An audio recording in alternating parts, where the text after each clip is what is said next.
All right, Jeff. First you, then the brand. How did you accidentally fall into franchising? We were just joking about it, but how did you accidentally fall into franchising? What's your franchise backstory?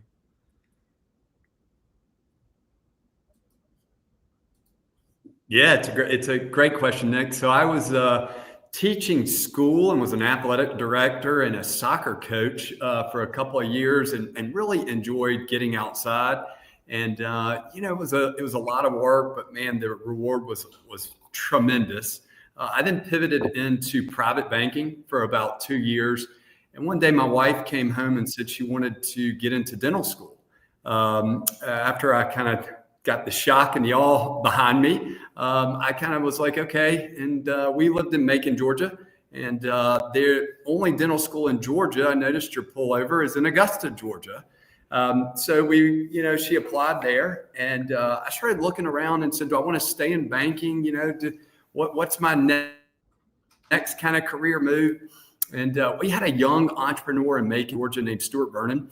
He had just started America's Swimming Pool Company. And I thought, I had to call that guy and see what it's all about. It was really, I kind of thought it was a concept. They had this campus off of Lake Street here in Macon, Georgia. And lo and behold, my wife and I went over there for a meet your team day. I remember leaving, and Stuart did a phenomenal job. And Megan, my wife, said, well, there's swimming pools over there to meet your team day for a pool business. I said, well, they've only got 4 or 5 locations at the moment. But fast forward, we signed a franchise agreement in late 2006. At the time, we didn't have any children. I now just last week sent my oldest to college at the University of Georgia. And so I got into America's Swimming Pool Company in 2007. I loved it. And, I stayed in it almost now, like we were saying, almost for 20 years. I've been in franchising. Are you still a franchisee of theirs? I am not. So when my wife got done with her residency, so she's a pediatric dentist now, in 2015, I sold the business, right? That's why everybody that's probably listening to this podcast, what's the goal? What's the dream, right? If you don't make money, I always tell people that are prospects, you have a hobby. You don't have a business, you have a hobby. And always our goal was to build the business up and either, continue to run it remotely or pass it down or sell it. Very fortunate in 2015 to sell it. And then I ironically called Stuart Vernon back and said, I love the concept. I love what you guys are still doing. Any way that you've got room on your corporate team. So in 2015, I joined the corporate team at America's Swimming Pool Company. As you probably know, in 2017, Authority Brands entered the picture. Really an exciting time because we were kind of a young, still upstart. We probably had about 100 locations at that point. And Authority Brands actually also purchased at the time Mosquito Squad. They were based out of Richmond, Virginia. So that was really late 2017. And then in 2018, our COO, Tom Swift, sort of abruptly came in one day. We all had a great relationship and said, Authority Brands has hired me to go run Mosquito Squad. And we said, well, when are you leaving? He said, right now. And so Tom left in 2018. He came and knocked on my door in 2020 and said, Jeff, I need some help running this brand.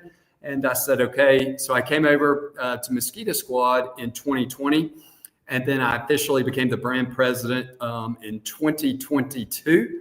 And then we just recently, as I think you're aware, in 2025, we just officially are transitioning and have launched. And now we are Mosquito Squad Plus. That's awesome. How many locations does Mosquito Squad have now?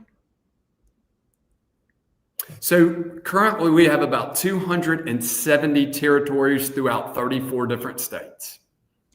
It's got to blow your mind. I mean, for both brands, because both brands were young when you're breaking into franchising, for them to now be as sizable as they are. I mean, from my standpoint, both brands were finding a way. Mosquito Squad had a little bit more competition in the marketplace from a franchise standpoint. ASP was very early into a marketplace, but both of them what I like is they both solve a very important issue for the homeowner.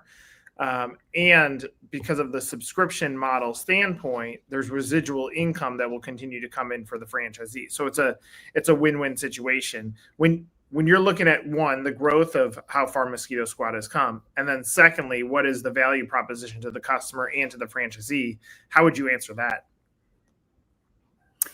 Yeah, I'll tell you, it's a great question, Nick. I mean, I think as I look back at this journey, right, almost 20 years, that's probably something that I'm most proud of is to look back and being the fifth owner at American Swimming Pool Company. And now, just this week, I looked out the window and, we share campuses. And so they had a pool school going on and to see that growth. But now, I'm now a Mosquito Squad Plus guy. And so, over here, I mean, we've shown tremendous growth, through our system.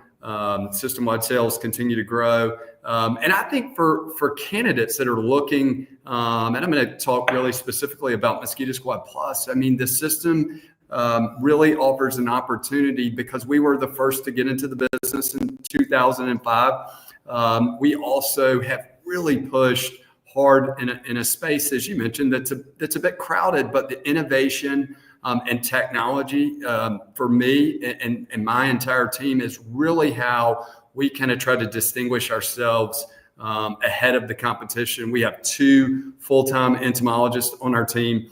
We just recently in 2024 patented a natural product. So there's just a lot of opportunity for our current owners and then for, potential new owners that come into our system.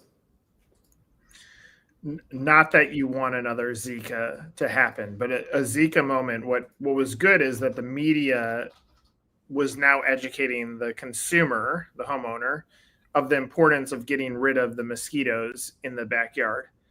Moments like that, if we look at the history of the category, helped propel franchising too, because it made it very clear that there was a problem that you guys were solving.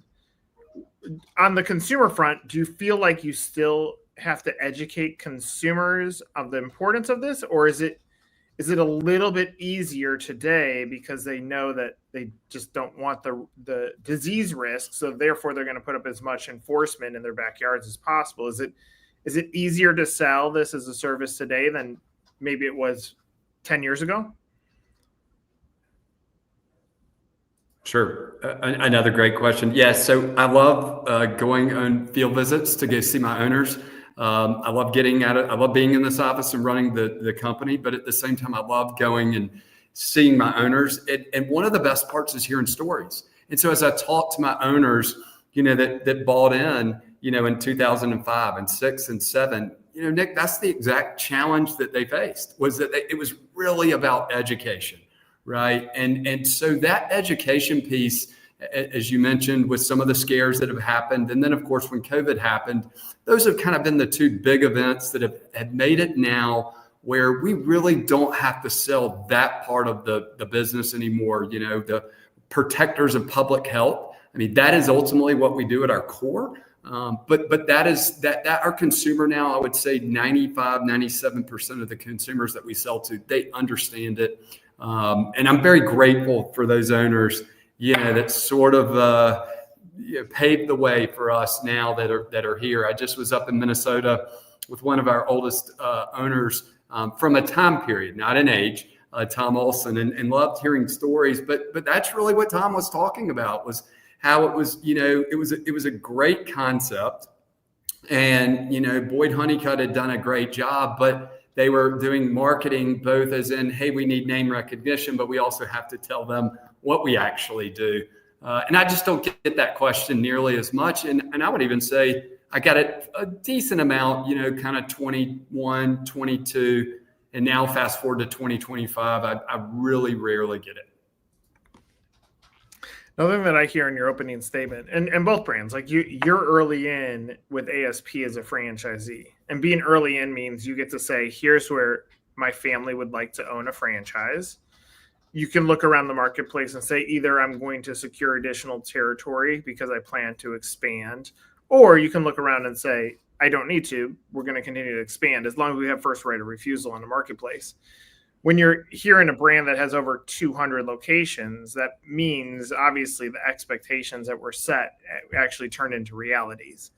And so now buyers coming in, I'm sure there's some that are calling and saying, I would like to open up in market X. And the answer is, unfortunately, we're sold out in that marketplace.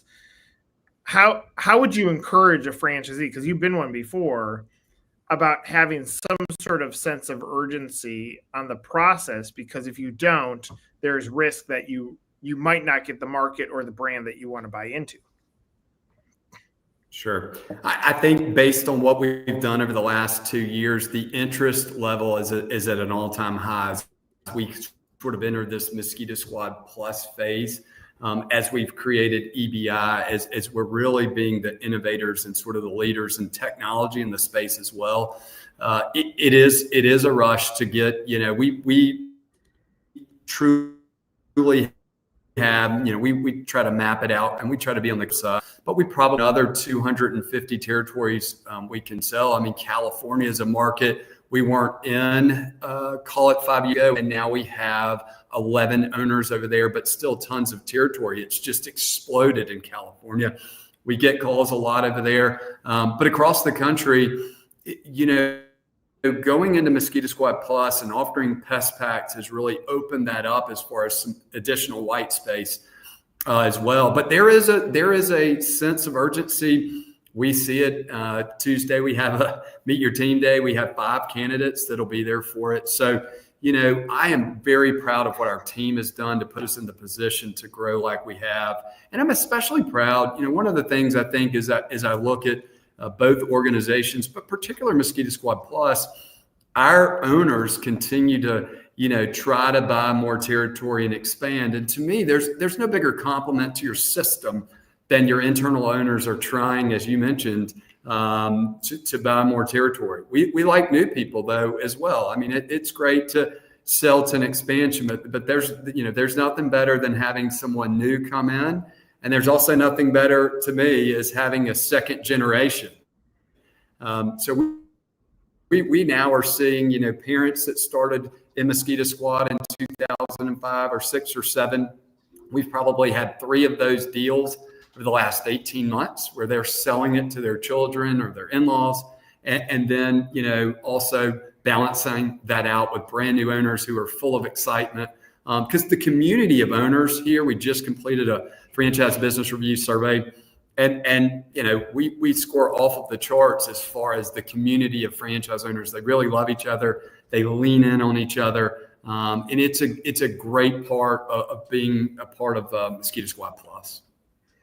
If I'm thinking of the value of the business as it relates back to the parent company and Authority Brands, I think through all of the data that exists across multiple brands. So for instance, with an ASP, all of the homeowners who are willing to pay money to have their pool serviced in their backyard. Therefore, there's a data point or reference point of here are all these customers that if we have a Mosquito Squad Plus in one of these markets, there's an opportunity to sell. Is there an advantage from a data standpoint for the franchise buyer if they're looking at this versus I go buy Nick's Mosquito franchise? It's going to be very singular here. Is there a larger advantage to being a multi-brand franchisor and the data and the best practices that are shared across the multi-brands? Yeah, I think that's one of the biggest advantages that you have with Authority Brands is the 15 brands across the country, different success stories. People always say, how did you get into franchising? The beautiful part is if you sort of expand outside of Mosquito Squad Plus, you hear all these just incredible stories. And sometimes I know it's hard for the Fran Dev people because they want a cookie cutter story, but I think the best part of a success of a franchise organization is that you can almost take someone that was a banker, or you can take someone that was in medical device, or you can take anybody almost, but the sharing of information is profound. the ability to have systems, like marketing dashboards that are at an enterprise level. So we're looking at, how is this vendor performing, not only just at Mosquito Squad Plus, how are they performing at America's Swimming Pool Company, or maybe Duty Calls, or Wolfies, or TCA, Cleaning Authority. And then you get the leadership from those, that organization as well. And then I'm very fortunate. We have a great brand president sort of organization. There's 15 of us. We typically get together on a call once a month. We get together in person at least 2 or 3 times a year. And so there, I could go on and on, but the real strength of Authority Brands is really about data. It's about people. It's about systems. It's about technology. All the things.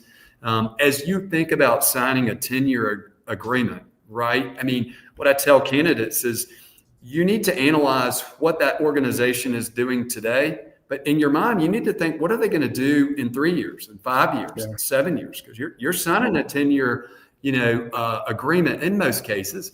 And that's where Authority Brands and their strength and leadership come together and really make it where people and candidates can really see they've got a direction, they've got a vision, and it's something I want to get join that team. I'm gonna frame this question. A long time ago, I went from journalist to publicist. When I made that shift, I hated PR people. They drove me nuts. But for my advantage, when I went from journalist to PR professional, I used that as a part of my story to add credibility. So when I would call a journalist and say, I have a story to talk to you about, I would say, I am a former journalist. Yes, I went to the dark side, but I know what you're looking for from a story standpoint. So I leaned into what my career was prior to falling into PR marketing.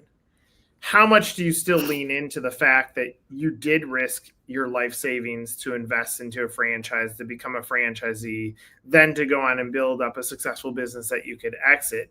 How much is that still a part of your story, even though you may not be a franchisee in the traditional sense today? How much do you use that as a part of the way that you're able to break bread with a franchise candidate and relate to what they're going through?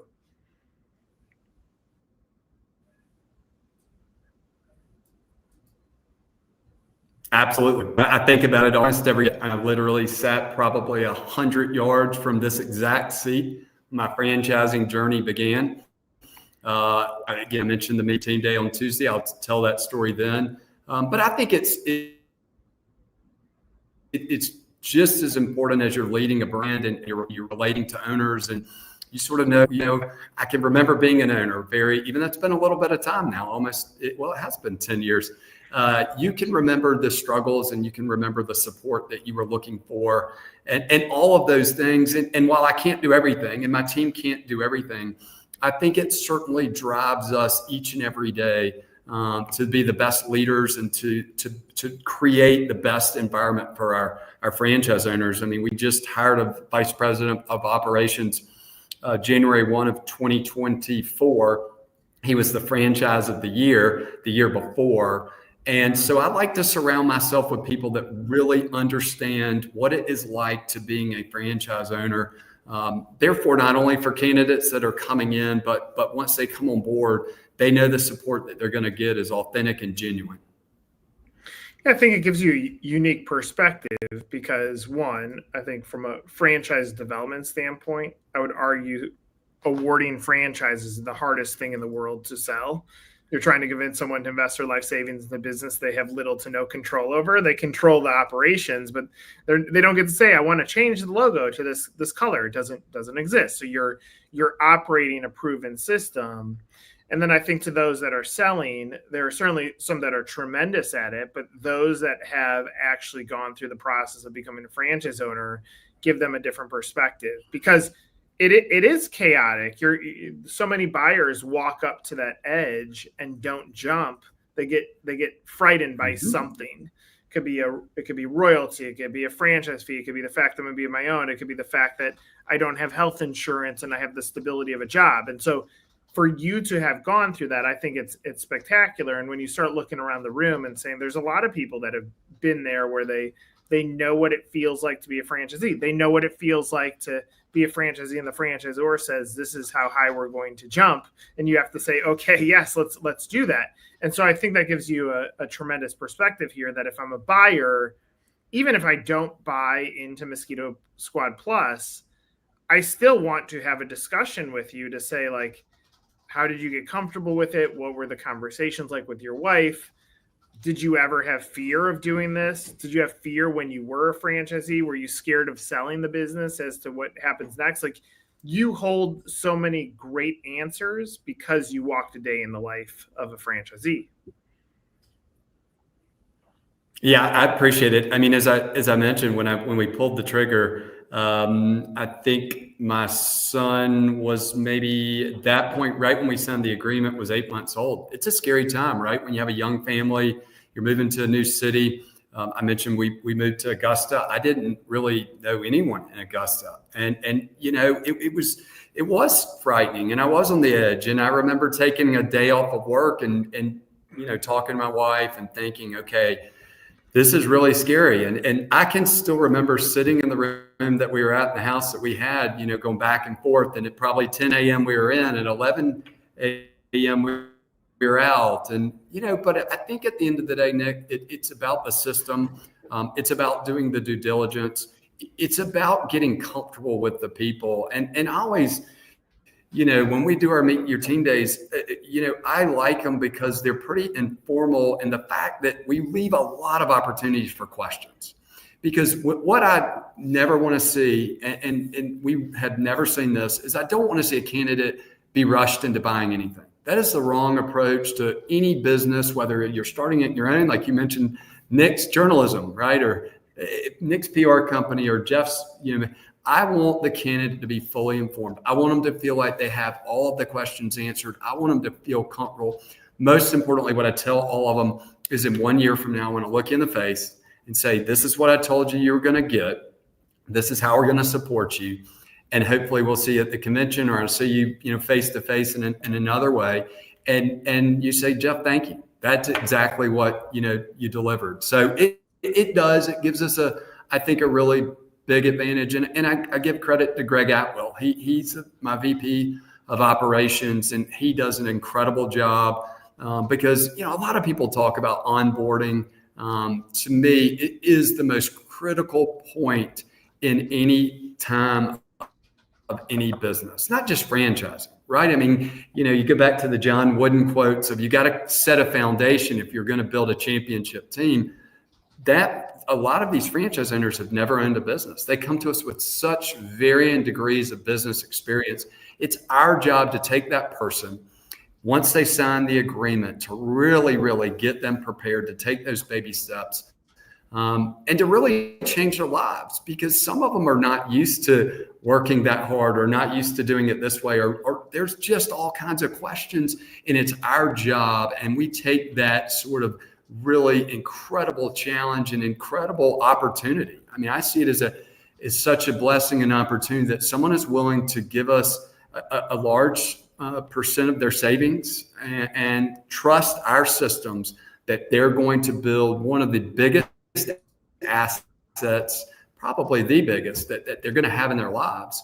And so it's our responsibility to make sure. And I just firmly believe, from time they're signing to call it, 3-4 months into the business is the most critical. What I love about everything you just said is, from my standpoint, it's more in line with a real estate agent. A real estate agent shows homes. They try to educate the buyer on what it's like to buy that house. They want that buying experience to be great. One, so that the buyer will always share a referral source back to them, because obviously they want to continue to grow their portfolio. But they tend to want to lead the buyer to a situation that is very important, because it's a very intimate decision. Franchising, there are certainly plenty of companies that treat it like car sales, where it's sell and be done, sell and be done, sell and be done. And what you just talked about is, no, let's cultivate culture. Let's ensure the business opportunity is aligning to the expectations. And so I appreciate that answer, because a lot of brands sell franchises, very few develop. But if we as an industry treat it like real estate sales, with transparency and honesty and good advice, then we're going to set the franchisee up for success. And I appreciate that answer. My closing question for you is, let's say there's a candidate that has watched this up to this point. What else do you want them to know about the business opportunity to help them make the decision to even fill out a form and say, let's have a conversation? Sure. Yeah. So number one, I think do your due diligence. Go do your homework. That's number one. I think being educated to make the best decision. You mentioned the leap earlier. You want them to make that leap and be jumping in, and not as you're jumping out, kind of turning around. You want to jump in that deep end and go do it. I think the other thing is look at the innovation and things that we have accomplished over the last, call it 24 months. It's really remarkable. We're positioning ourselves to again be the leader in this industry, both in the mosquito space, but also getting into other pests. And I think the team that we've formed around us, Dr. Kurt Van Dock, has done a tremendous job of getting this EBI, essential botanical insecticide, which is a natural product, which as we think about down the road, we're seeing more and more. We are the only brand that has that patented. And, I think the other things, as you mentioned, we're a part of a great organization in Authority Brands, which is going to give you the data. If you want to expand, there's plenty of good other franchisors that are within Authority Brands that you'll have some opportunity there. But ultimately for me, it's all about, cultivating that relationship, continuing to build on what Mosquito Squad has done in the past, and making Mosquito Squad Plus the best in its class over the next, 0 to 5, 6, 7, 8, 10 years. Love it. I overuse this statement, but for me, most franchise buyers didn't grow up and say, when I'm older, I want to own a mosquito brand. It's just not how that works. They say, I want to own a business. And so then when you're looking at that, you say, here's how much money I have to invest. Here is the outcome that I would like to have achieved. And then I look at who are the people behind the business, and I bet on the jockey, not on the horse. And clearly for Jeff, with your story of franchisee to franchisor, there's such a tremendous thing there that for franchisees that are looking for advisory, even if they choose not to buy, I would encourage them to reach out. And I'm grateful that you shared some of your story with us today. Thanks for doing this. Yeah, thank you. I'm glad to share the story anytime with anyone. So, Nick, I appreciate you having me, and happy Friday to you. Yeah, you too. For Jeff, I'm Nick. This was another episode of Meet the Franchise.